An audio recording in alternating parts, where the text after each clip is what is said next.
Welcome to Playing Above the Line, where we interview entrepreneurs, business owners, and community activists to get their thoughts and perspectives on leadership. Playing Above the Line is sponsored by Aviso Group, a business consulting and accounting firm focused on preparing clients for the future through innovation and positive growth.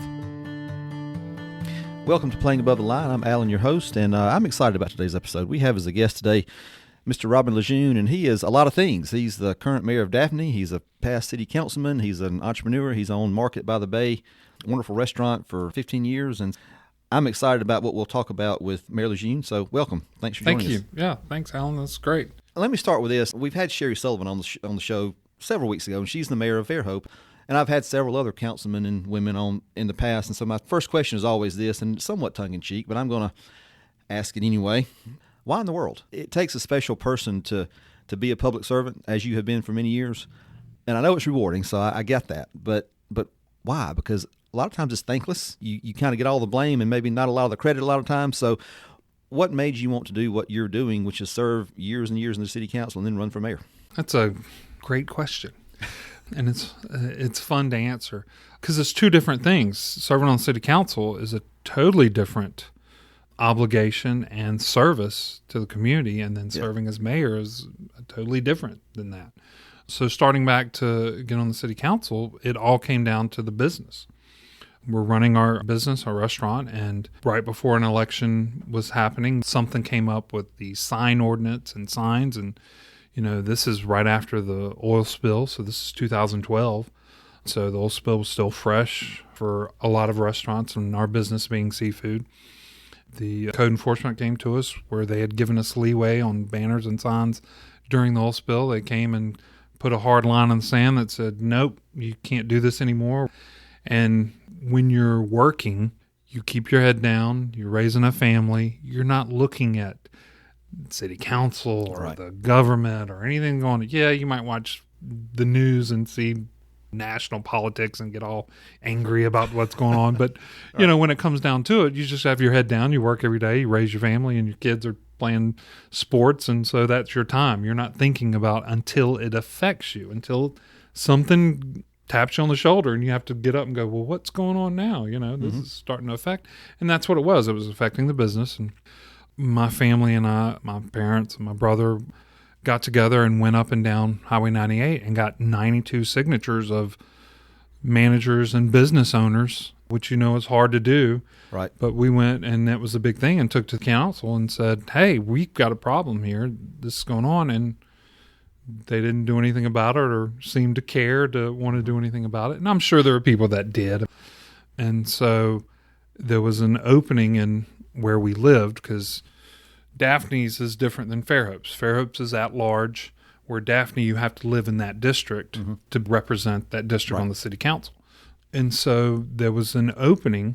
Our current city councilman was running for mayor, and you can't run for both. So they had an opening, and of course they really wanted my father to run rather than me. And my father said, well, let's flip a coin on who's going to run for the spot. And, my brother had already was the smart one and said, hell no, I'm out, you're not getting me. And so I said, sure, I wasn't thinking anything. My dad came to me the next day and said, well, you lost the coin toss, you're going to run for city council. And I said, well, can I at least see the coin? I didn't see the coin. So you lost, you had to run. Right, yeah, if you lost, you had to run. So I said, okay, sure. Ran unopposed. Okay. So it was easy. There I am. And then when the first 6 months, we had a sign ordinance committee come in and rework the sign ordinance, give the businesses the weekends to put signs up. We didn't go, hey, let's go, everybody gets a sign all the time. And we had people that were totally against signs on the committee. We had businesses that were for every sign they could think of. And so we were able to come to some kind of understanding. And like I said, this committee came, and so we made those changes. Well, I'm 6 months in, and I'm solved what issue I was put in for. So what do I do for another 3.5 years of service? So then it was, okay, what are the needs? What are the services? And with kids and school and playing sports, it was, oh, wow, we're really lacking on our recreational facilities. The girls' softball had to share playing field time with men's softball. And then the boys had already outgrown Lot Park.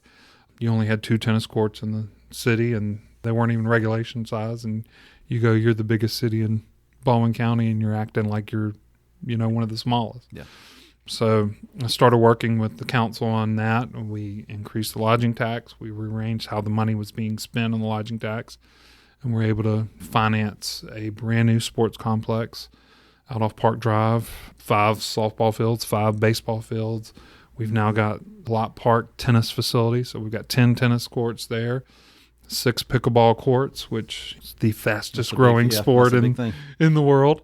So, we were able to do a lot of things, and that was kind of why I reran for council, was to finish those things, get those things started and really work on that and other things. One of the things I really was excited about was Lake Forest didn't have any sidewalks. Well, it's the largest neighborhood in the county, and at one point it was the largest neighborhood in the state. I go, man, we need sidewalks. It's too big. You'll never get sidewalks. It's millions of dollars, but sidewalks. So we started with a mile.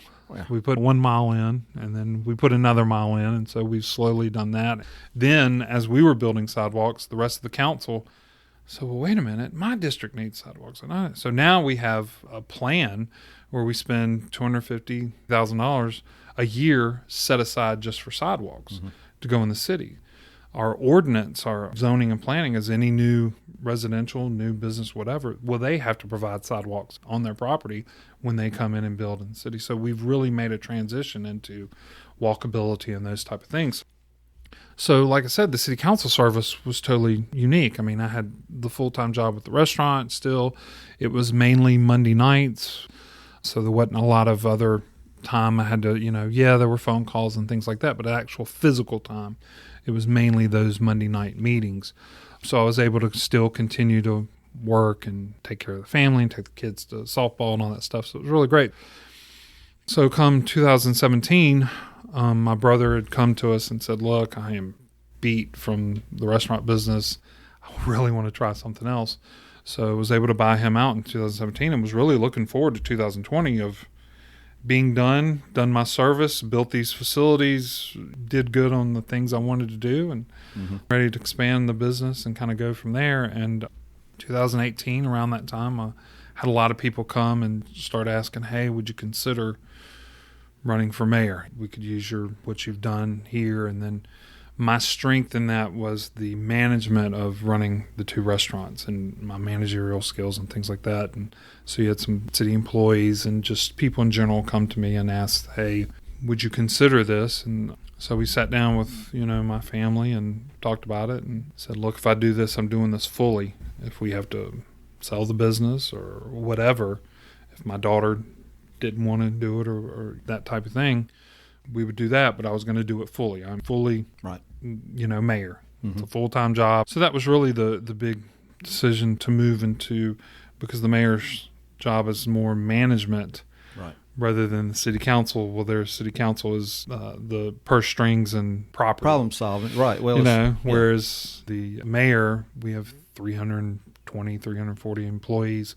So it's managing that day-to-day operations, and I felt that was where a lot of my strengths were, just over 17 years of the business.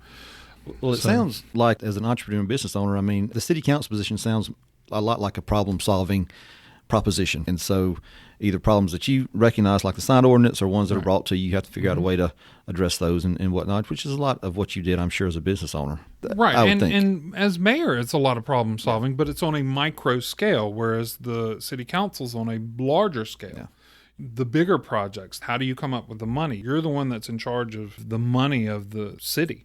One of the things about being on the council that I was very proud of was we went from $42 million in debt when I walked in the door to currently around $30 million, but we even added $12 million in that time period for our sports complex and stuff.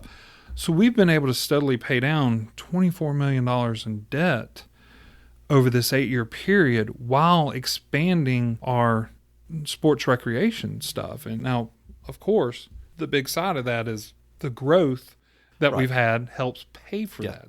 When we walked in the door, there was still very strict restrictions on money. And we've seen with the growth and the expansion, I mean, we've been very fortunate to be able to do that, but still be fiscally conservative. Our council is very adamant about watching those things and stuff, and you can see it when you pay down debt and still expand recreational stuff and things around the city. Very proud of that. But yeah, the city council is more of the macro overview, whereas the mayor's down in the day-to-day and the little problems that pop up. Right. Well, let's talk about your leadership style then, because you mentioned that you had 360-something employees. Between 320 and 340. Okay. It fluctuates because we're shorthanded, so I think it's dropped down to 320, and we're needing people. So, right. So, but over 300. So that's a $300. significant pool of people to manage and lead. And so, and I also know in the restaurant industry, obviously, you had that there. So, talk about what you think leadership is, maybe what your leadership style and philosophy is, and how you've been able to maybe take what you did and learned being a business owner for 17 years into the city. It all depends on the people you're dealing with. Management-wise, that many employees, it's a range of employees. Yeah. I mean, you have guys that cut the grass, and then you have a financial person who's head of finance. That's a wide spectrum of how you're going to manage different people. Mm-hmm.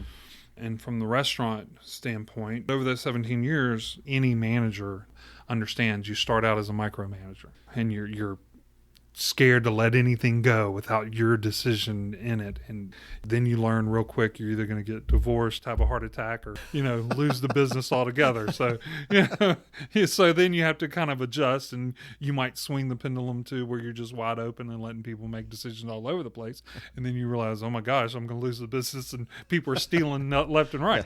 So you do learn from those mistakes and how to find that happy zone. I'm still learning, but I feel confident in bringing to the city this, I'm paying these directors a large amount of money to direct their employees and to be in charge of their departments. Well, I'm not going to a grass cutter that I see on the side of the road and going, hey, you got to go do this. Then why am I paying somebody all that money? I mean, I had to learn that in the restaurant business. I would see things and whatnot. Well, I'm paying a manager. I'm going to the manager saying, look, I saw this over here. You need to handle this, because that's their job.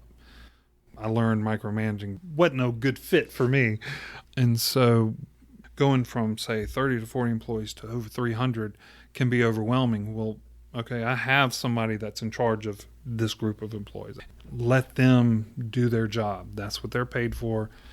I'm not a public works guy, so I don't know much about trash and streets and stuff like that.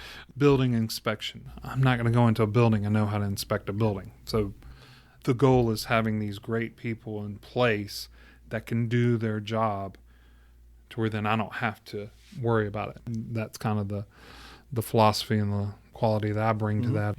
I think that's a great philosophy, and I kind of want to focus in on one little unique aspect, I think, kind of along those same lines. But before we started recording, you were saying that you have 3 children, Alexis, Liberty, and Xander. Alexis is the oldest. She's 24, and she has taken over Market by the Bay, correct? Yes, she has. All right, so now talk about that, because you mentioned micromanaging and going in and wanting things done, quote, your way, or not being able to let go. So what did that look like when you were basically turning over this successful business that you built to your daughter? Capable, no doubt, but I'm sure, it felt kind of weird maybe, or what was that dynamic like? Just tell me a little bit about that. Well, it was pride more than anything. All 3 of them have been in the business since they were little. Yeah. My son, I remember him standing on a cooler peeling shrimp with, with one of the other guys. They've all been in the business. They've all had to work in the business. They've always been part of it. So my daughter being the oldest, her taking the reins was huge.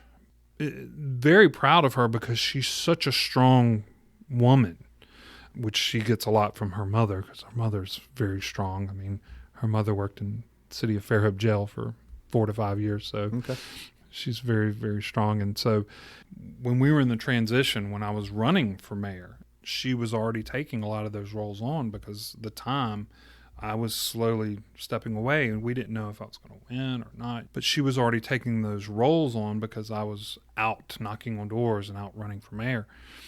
You could already see it. So it's been very prideful to see her take that role.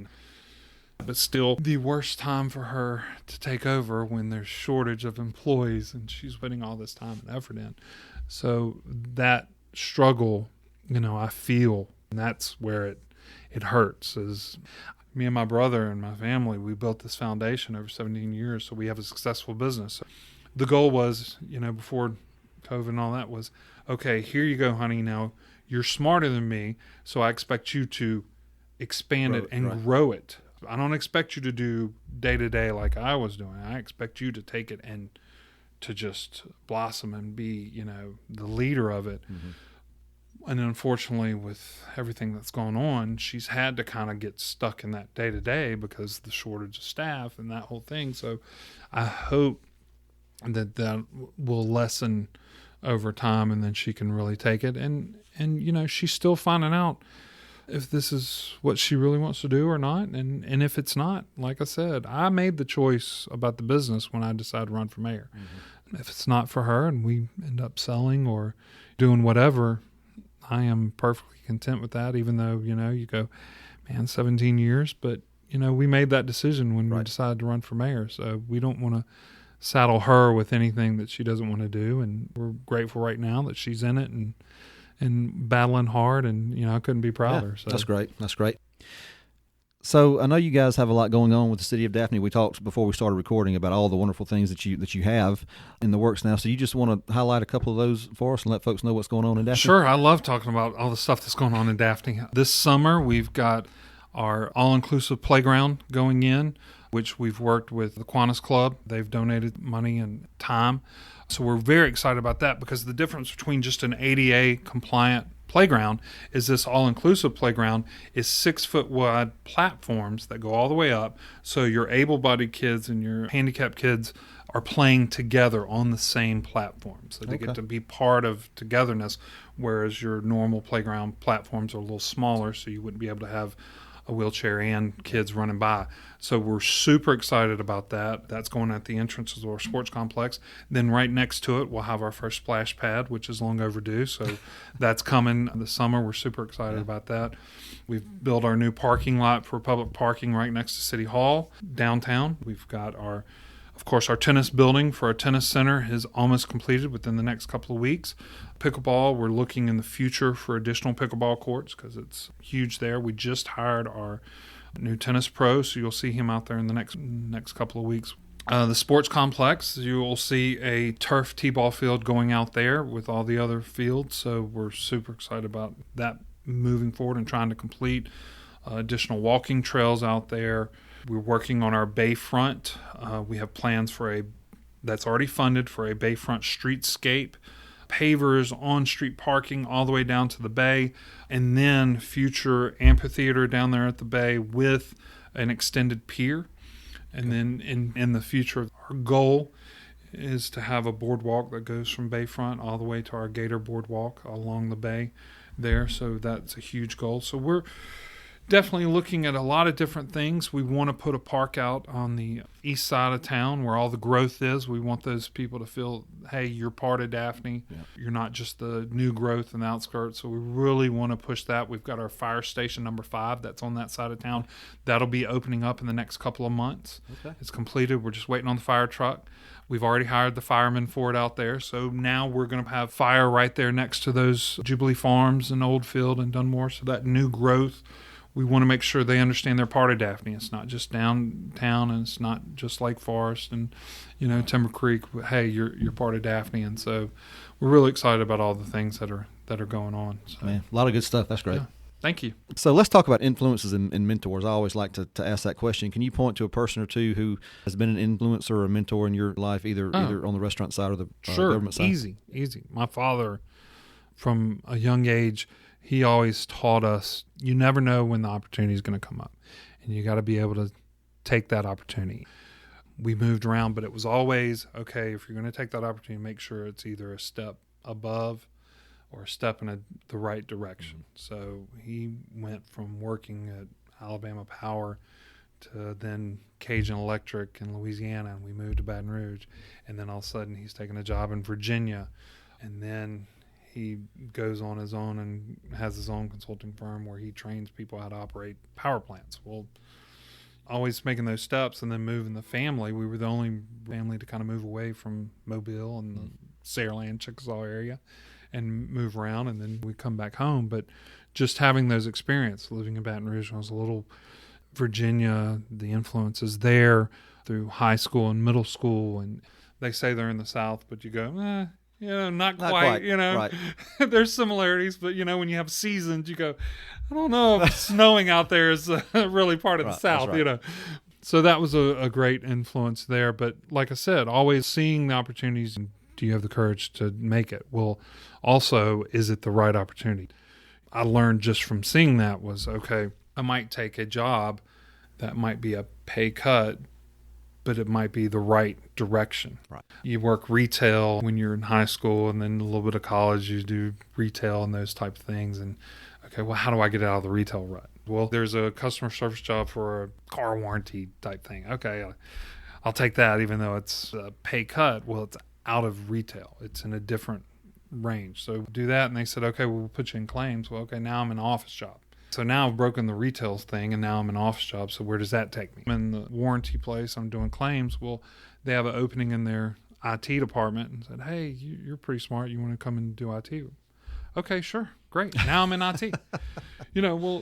Making those changes. Well, now I'm in an IT world.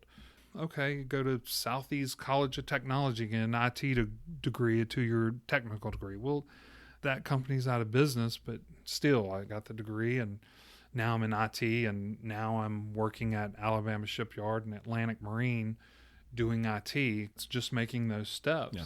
Then my parents come to me and my brother and say, hey, there's an opportunity for us to go into business together in fresh seafood. Well, I've never done fresh seafood before.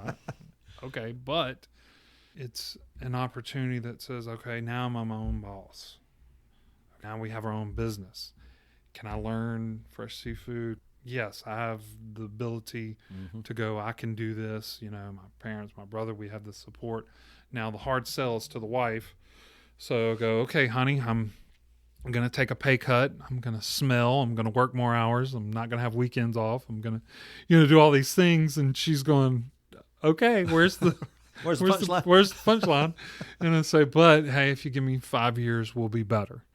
I'll be my own boss. We have the opportunity to grow and whatever. She had faith in me, which was saying something, to come to her and say that, and her to go, sure, I believe in you. Let's do it. Well, okay, now we're doing fresh seafood. It's me, my brother, and my mom in the fresh seafood market, and we'd never done fresh seafood before. So now we've started this. Well, my father comes in, he buys a Fry Daddy from Walmart and starts cooking seafood, and we're cooking seafood, and he's like, man, this is great.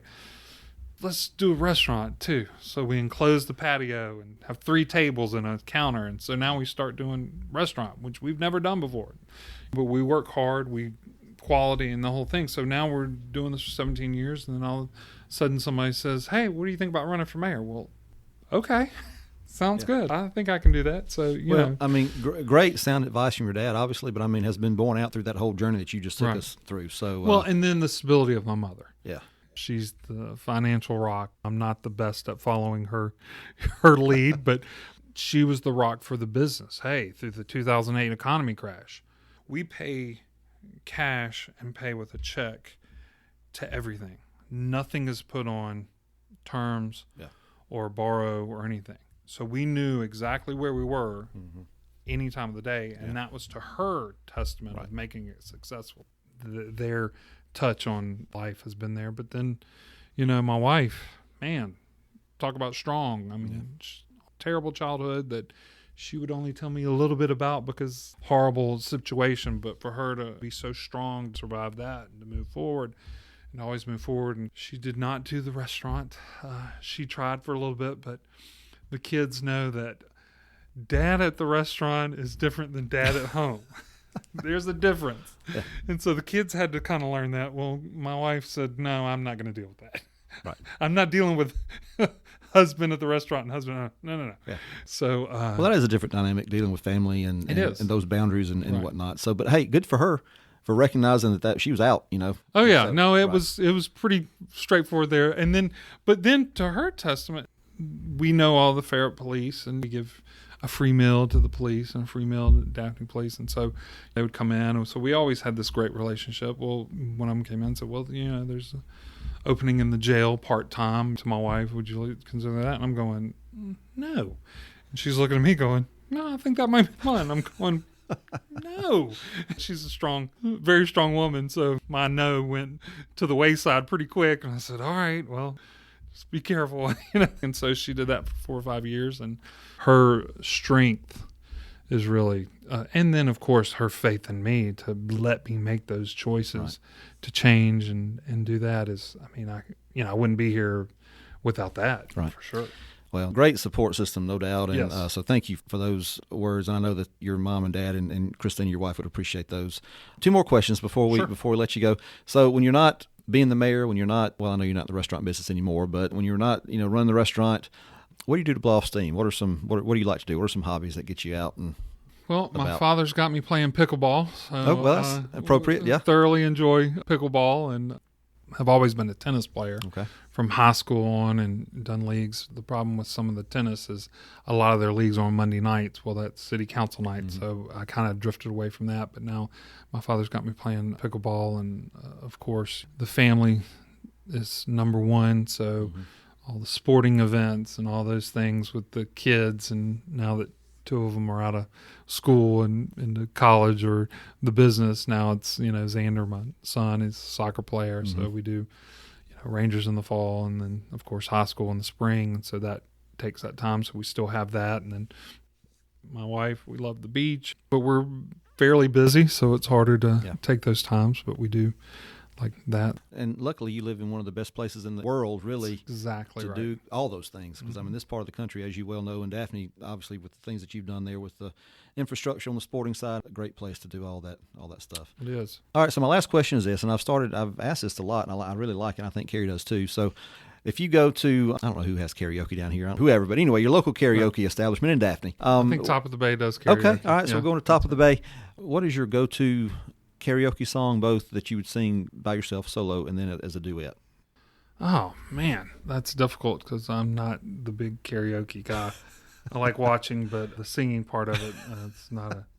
I've sang in the choir at the church, but they let anybody sing in the choir at church, so it's hard for them to tell you no. But let's see, I love Barry Manilow, Copacabana, and that's a fun karaoke. That's a fun classic karaoke song. Let's see, duet wise, oh man, anything Guns N' Roses and 80s hair band, I like it. That type of thing. Def Leppard or Motley Crue. Those are all great. Yeah, I love some Barry Manilow. You got Mandy, you got Copacabana. I'll take Barry all day long. There's nothing wrong with that. That's one thing my wife had to really kind of learn when we got together had a very broad range of music, from Harry Connick Jr. soundtrack of When Harry Met Sally to any kind of rap dancing. When we first got together, I'd play Harry Connick Jr. because I was trying to impress her, and she's like, "What is this crap?" So it's a very eclectic, with of course the 80s and the hair bands and all that. It's nothing wrong with any of that. Nothing wrong with any of that. Well, Mayor LeJeune, thank you so much. This has been a lot of fun. I appreciate you taking time out of what I know is a busy schedule for you to join us, but we'll link the website for the City of Daphne in the show notes so people can go there and see what you guys have going on. And thanks. Thank you. Great. Appreciate it. We hope you enjoyed today's episode, and if you did, be sure to rate, review, and subscribe on iTunes and Spotify. It definitely helps us in the ratings, and it also makes it easier for other folks to find the podcast. And as always, a big thank you to producer and editor Carrie Wolf. Playing Above the Line is sponsored by Avizo Group. If you want to know more about who we are and what we do, you can visit our website at avizogroup.com. That's AVIZO group.com. You can also check us out on Instagram, Twitter, and Facebook. Thanks for listening.